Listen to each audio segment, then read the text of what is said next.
नमस्कार, मैं क्षमा आज आप सभी के सामने इतिहास को पढ़ाने वाली हूँ। इतिहास को आपने पहले भी कई दफ़ा पढ़ा है और इसे समझा है, इसे कई बार आपने इसे याद भी किया होगा। तो आज आपको एक सब्जेक्ट के रूप में याद करने की ज़रूरत नहीं है, क्योंकि इतने अच्छे वे में आपको आज मैं पढ़ाऊँगी, आपको कोई भी रट्टा मारने की ज़रूरत नहीं है। तो सबसे पहले हम जानते हैं इतिहास है क्या, इतिहास की परिभाषा क्या है।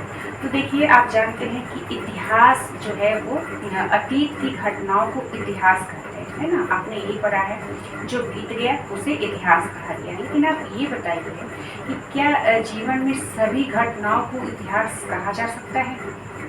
नहीं, ऐसा नहीं है। वे महत्वपूर्ण घटना जो कि आपके जीवन को, एक मानव जीवन को प्रभावित करे, किसी भौगोलिक क्षेत्र को प्रभावित करे, उसे ही इतिहास में स्थान दिया गया है, उसे ही जगह दिया गया है। ठीक है, तो ये हुई इतिहास की परिभाषा। ठीक है, अब देखिए, इतिहास के लिए ना साक्ष्य की आवश्यकता होती है। बिना साक्ष्य के इतिहास नहीं हो सकता। वो साक्ष्य लिखित भी हो सकता है, अलिखित भी हो सकता है ना। तो आज हम इसे ही डिटेल्स में जानेंगे। तो आप जानते हैं इतिहास के जनक हेरोडोटस को कहा गया है। इनकी पुस्तक है हिस्टोरिका। इनकी पुस्तक का नाम है हिस्टोरिका और इसका जो वर्गीकरण है 3 भागों में किया गया है। देखिए, ये सब बेसिक नॉलेज है और अगर आप इसे समझ लें तो आपके लिए इतिहास काफ़ी आसान हो जाएगा। एक चीज़ और है, आप इतिहास को ना एक पुस्तक के रूप में, एक विषय के रूप में नहीं पढ़ते, आप उसे अपने जीवन से कर सकते हैं कि समाहित करते हुए, रिलेटेड करते हुए इसे पढ़ें। इससे क्या होगा, दोनों में रिश्ता बनेगा कि अगर आप किसी राजा को पढ़ रहे हैं, चाहे वो अकबर हो, बाबर हो, हुमायूं हो, तो आप ये कल्पना कीजिए ना, क्योंकि आपके इतिहास में है, आप तो अतीत में है, आप किसी कल्पना कर सकते हैं। तो आप ऐसा कल्पना कीजिए कि उस अकबर के साथ उस युद्ध क्षेत्र में आप भी खड़े हैं। तो इससे क्या होगा कि आप उसे जीवंत महसूस करेंगे। आपको वो एक विषय नहीं लगेगा, आपको ऐसा महसूस होगा कि आप खुद उस समय को, उस पल को जी रहे हैं। इतिहास जब भी आप पढ़िए तो आपको हमेशा एक चीज़ का ध्यान रखना होगा कि आज आपने जो पढ़ा है, आप आगे क्या पढ़ने वाले हैं। अगर आज आपने अकबर पढ़ा है तो आपको ये हमेशा याद रखना होगा, ध्यान रखना होगा कि आपने अकबर से पीछे हुमायूं को पढ़ा है और आज अकबर के बाद आप जहांगीर को पढ़ने वाले हैं। तो क्या होगा, ये जो चेन है ना वो बरकरार रहेगी। आपको कभी भी हिस्ट्री कर सकते हैं कि कठिन या सब्जेक्ट आपको नहीं दिखेगा। बच्चे क्या करते हैं हमेशा कि आज वो अकबर पढ़े और वो कल फिर चले जाते हैं चोरवंश में, फिर वो कभी मराठा पढ़ते हैं, फिर वो आ जाते हैं दिल्ली से। ऐसा नहीं है, आप क्रम 22 पढ़ें और हमेशा रिवाइज करें। अगर आप 4 दिन, 5 दिन, 10 दिन के बाद भी हिस्ट्री को पढ़ते हैं तो क्या होता है, आप उसमें से काफ़ी सारी चीज़ों को जानते हैं। तो इन सभी चीज़ों को ध्यान में रख के आप इतिहास को पढ़ें। काफ़ी रोचक विषय है, इसमें तो इसे विज्ञान की संज्ञा दी गई है ना। चलिए हम आगे बढ़ते हैं। तो इतिहास का वर्गीकरण किया गया है 3 भागों में। पहला जो भाग है वो है प्रागैतिहासिक या फिर प्रागैतिहासिक काल भी कहा जाता है। दूसरा जो काल है, खंड है, वो है आदिइतिहासिक। ठीक है, तीसरा आता है जिसमें आज हम जीवन थे, वो है ऐतिहासिक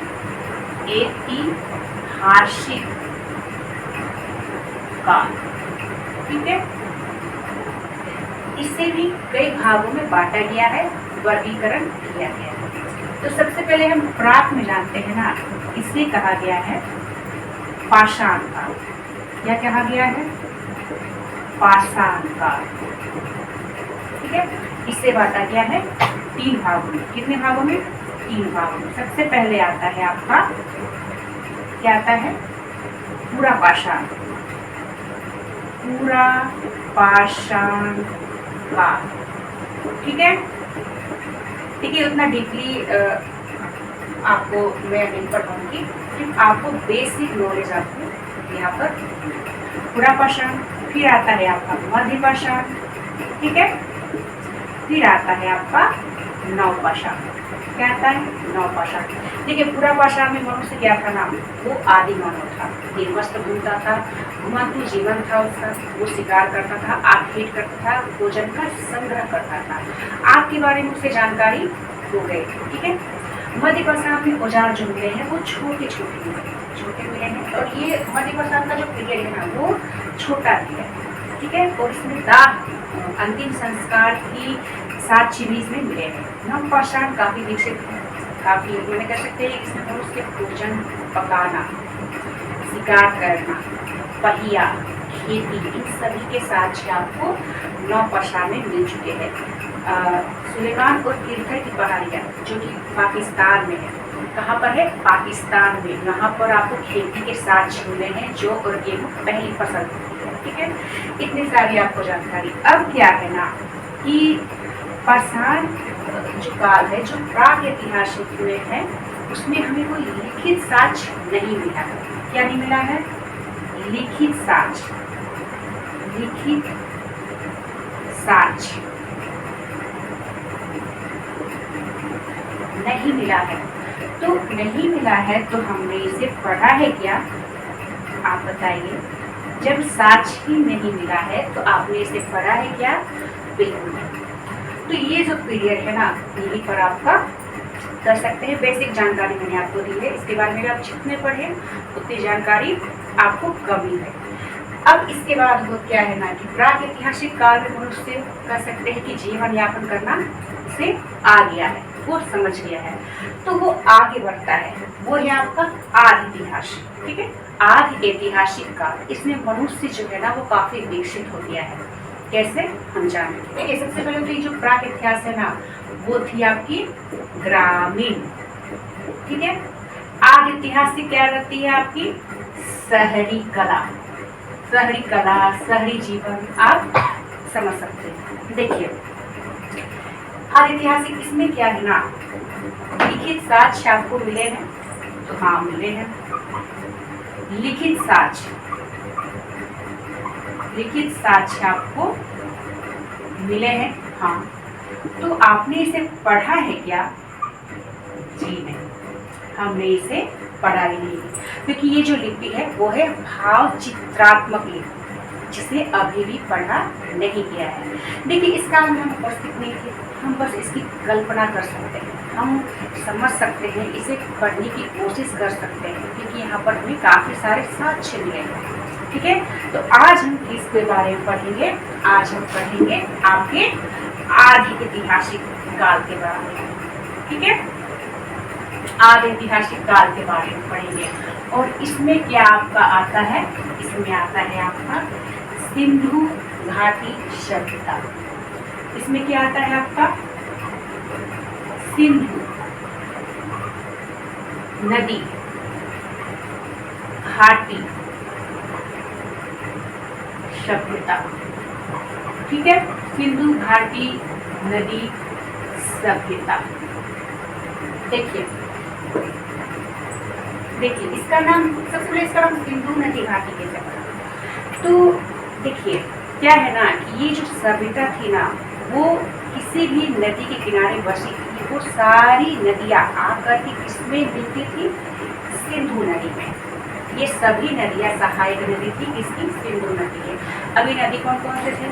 झेलम, चिनाब, रावी, घग्गर, ठीक है, सतलज, काफी सारी नदियों है, ये नाम है। ये सभी सिंधु नदी में आकर मिलती थी, इसलिए इसका नाम ना सिंधु नदी घाटी। अब घाटी किससे कहते हैं? तो देखिए, नदियों के किनारे जो क्षेत्र होते हैं ना उसे घाटी कहते हैं, इसलिए इसका नाम है सिंधु नदी घाटी शहर। अब इसके बारे में पता कैसे चला है ना, क्योंकि हम तो यहाँ पर उपस्थित नहीं थे, हम तो सिर्फ यहाँ पर कल्पना कर सकते हैं। ठीक है, तो देखिए सबसे पहले इसकी जानकारी होती है 1826 में, किसके द्वारा? चार्ल्स मेसन के द्वारा। ठीक है, किसके द्वारा? चार्ल्स मेसन के द्वारा।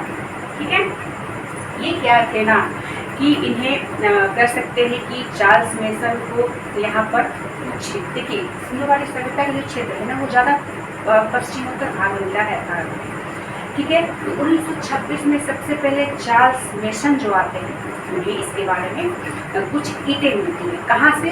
हड़प्पा की टीलों से। ठीक ठीक है। हड़प्पा, हड़प्पा की टीलों को इन्होंने खोदा और वहां से इन्हें क्या मिलता है, इन्हें कुछ ईंटें मिलती है, ठीक है। लेकिन इस पर कोई खुदाई नहीं हुआ, कोई कार्य आरंभ नहीं होता है, ठीक है। फिर ये घटना बीत जाती है। फिर आता है 1853 से 56। इसमें क्या विशेषता है भाई, इसमें आते हैं आपके अंग्रेज कनिंघम, ठीक है। ये क्या करते हैं, यहाँ पर क्या होता है कि कराची से लाहौर, कराची से लाहौर रेलवे लाइन बिछाई जाती है। कराची से रेलवे लाइन को बिछाया जाता है और इन्हें कर सकते हैं कि फिर से ईंटें, ठीक है, खंडहर मिलता है। क्योंकि जब आप कक्षा 6 की पुस्तक को पढ़ेंगे ना तो आपको ये पता चलेगा कि रेलवे लाइन काफ़ी बिछा दी गई थी, काफ़ी सारे ईंटों का इस्तेमाल कर दिया जाता है। बाद में इसकी जानकारी मिलती है कि यहाँ पर तो एक कर सकते हैं कि पूरा खाका ही तैयार है, ठीक है। तो यहाँ पर भी कुछ कार्य नहीं होता है और फिर से हम आगे बढ़ जाते हैं। फिर आता है आपका 1921 ईस्वी, ठीक है। क्या आता है 1921 ईस्वी। अब देखिए 1921 ईस्वी में क्या होता है, अंग्रेज है अभी भारत में, ठीक है। अब आते हैं जॉन मार्शल, ठीक है। जॉन मार्शल ये भी अंग्रेज है, ठीक है। इनकी क्या विशेषता है, ये भारतीय पुरातत्व विभाग के सर्वेक्षण के ये अध्यक्ष रहते हैं, ठीक है, अध्यक्ष।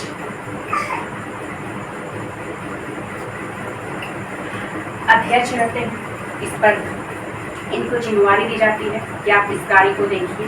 तो इन्होंने खुदाई का जो कार्य है वो किसे दिया, दयाराम साहनी को, दयाराम साहनी को देते हैं ये। अब ये नदी कौन सी है, ये नदी है रावी नदी, ठीक है।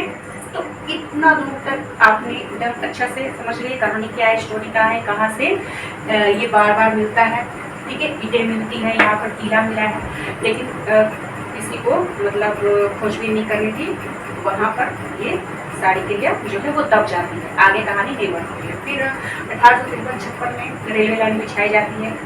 इसी सभ्यता के ईंटों का इस्तेमाल भी किया जाता है। काफी सारे साक्ष्य कर सकते हैं कि नष्ट भी हो जाते हैं और उसके बाद भी फिर से कहानी वहीं पर रुक जाती है। कहानी कहाँ से आरंभ होती है, 1921 से, जब आते हैं आपके जॉन मार्शल, दयाराम साहनी की देखरेख में खुदाई आरंभ होती है, ठीक है। इतनी सारी जानकारी है। अब देखिए, अब हम इसके बारे में कुछ और डिटेल्स जान लेते हैं। तो देखिए, इसका क्षेत्रफल क्या है, इसका जो क्षेत्रफल रहता है, इसका जो क्षेत्रफल है ना वो है 20 लाख, कितना, 20 लाख वर्ग। नेक्स्ट है इसकी आकृति। देखिए, इसकी जो आकृति है ना वो है त्रिभुजाकार, त्रिभुजाकार। ये है आपका 1603, ये है आपका 1403, ठीक है। ये है आपका कह सकते हैं कि पूर्वी क्षेत्र, ये है आपका पश्चिमी क्षेत्र, ये है आपका उत्तर, ये है आपका दक्षिण, ठीक है। अब देखिए, ये पश्चिमी छोर आपका है का गेंद, ठीक है। कहाँ पर है ये, पाकिस्तान, ठीक है। ये है आपका उत्तर में मांडा, ये है आपका कश्मीर, यूपी है आपका यूपी, मेरठ, ठीक है, आलमगीरपुर, आलमगीरपुर, ठीक है। ये जो दक्षिण एशिया है ना, ये आपका जयमाबाद, कहाँ, महाराष्ट्र, ठीक है। इसकी नदियों के नाम जानते हैं, नदी, ये है आपका रास नदी, ये है आपका चिनाब नदी, ये आपका इंडस नदी, इंडस नदी, ये है आपका प्रवरा नदी, ठीक है, प्रवरा नदी, ठीक है। तो ये है आपका नदी, ये आकृति, ये क्षेत्रफल, ठीक है। इतनी जानकारी आपको दो। अब देखिए, अब ये क्या हम पढ़ेंगे, इसके नामकरण को पढ़ेंगे। क्या पढ़ेंगे, इसके नामकरण। देखिए नामकरण में काफी अच्छा क्या है, नामकरण, नामकरण, किसके नामकरण, तो सिंधु घाटी सभ्यता का ही नामकरण है ना। सबसे पहले इसका नाम आता है सिंधु नदी, सिंधु नदी घाटी सभ्यता। दूसरा है आपका हड़प्पा, हड़प्पा सभ्यता। तीसरा है आपका प्रथम नगरीय सभ्यता। फिर आपका आता है काशी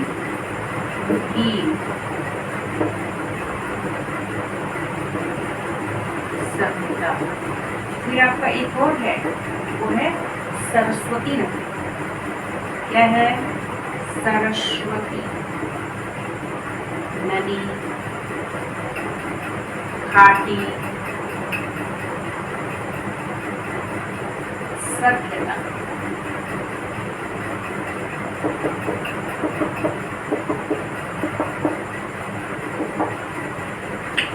सबसे पहले हम पहले वाले को विस्तार से पढ़ेंगे, वो है सिंधु नदी घाटी। इसका नाम सिंधु नदी, जैसे कि मैंने आपको स्टार्टिंग में बता दिया, इसलिए हुआ क्योंकि जितने भी नगर थे वो सभी सिंधु नदी के किनारे बसे थे, या फिर उन नदियों के किनारे बसे थे जो कि आकर सिंधु नदी में मिली, ठीक है। इसलिए इसका नाम सिंधु नदी घाटी परियोजना का की सभ्यता रखा गया। फिर हुआ हड़प्पा। हड़प्पा क्यों नाम हुआ, तो देखो हड़प्पा क्योंकि इस सभ्यता की पहली नगर जो खुदाई में प्राप्त हुई वो थी हड़प्पा। तो पहली नगर के नाम पर ही इसका नाम रख दिया गया हड़प्पा सभ्यता। फिर प्रथम नगरीय सभ्यता, तो इसलिए कह सकते हैं कि देखिए इससे ये जो सभ्यता थी वो प्रथम नगरीय थी। तो हमने पहले पढ़ा था प्रागैतिहासिक काल में वो ग्रामीण थी। इसमें आपको क्या मिला, पक्की ईंटें, सुनियोजित तरीके से बनाए हुए घर, व्यापार है ना, आपके कलाकृति व्यापार सभी चीज में ये परिपूर्ण थी। और किस वर्ष में, आज से 4500 से 5000 ईस्वी पूर्व की बात है, 4 से 5000 साल पहले की बात है। इतने सुनियोजित ढंग से। जो चौथा नंबर है वो है काशीविन सभ्यता। इसका नाम काशीविन सभ्यता भी है। तो किस तरह से, तो आप जानते हैं कि कांसा कोई धातु नहीं है बल्कि यह एक मिश्र धातु है। और ये किससे बनता है, तो तांबा और टीन के मिश्रण से बनता है कांसा। आप जानते हैं उस समय इन्हें लोहे का ज्ञात नहीं था, तो इन्होंने कांसे का उपयोग किया है। आपने जब इसे आप डीपली पढ़ेंगे तो आपको पता चलेगा काफ़ी सारी कांसे की वस्तुएं मिली है और सबसे महत्वपूर्ण है कांसे की एक नर्तकी मिली है। तो इस धातु के नाम पर, इस धातु के नाम पर मतलब काशी के नाम पर इस युग का नाम भी काशीन सभ्यता रखा गया। आप जानते हैं हम आज कौन से युग में जी रहे हैं, तो कलयुग में। कलयुग में जो कल है ना, कल का मतलब होता है लोहा, ठीक है, लोह युग, ये जो युग है लोह युग, ठीक है, इसीलिए उस युग को काशयुगीन सभ्यता कहा गया है। नेक्स्ट है सरस्वती नदी घाटी सभ्यता। तो देखिए मैंने आपको पहले ही पढ़ाया सिंधु नदी के जो फर्स्ट वाला है हमारा कि सिंधु नदी के किनारे बसे होने के कारण इसका नाम सिंधु नदी पड़ा।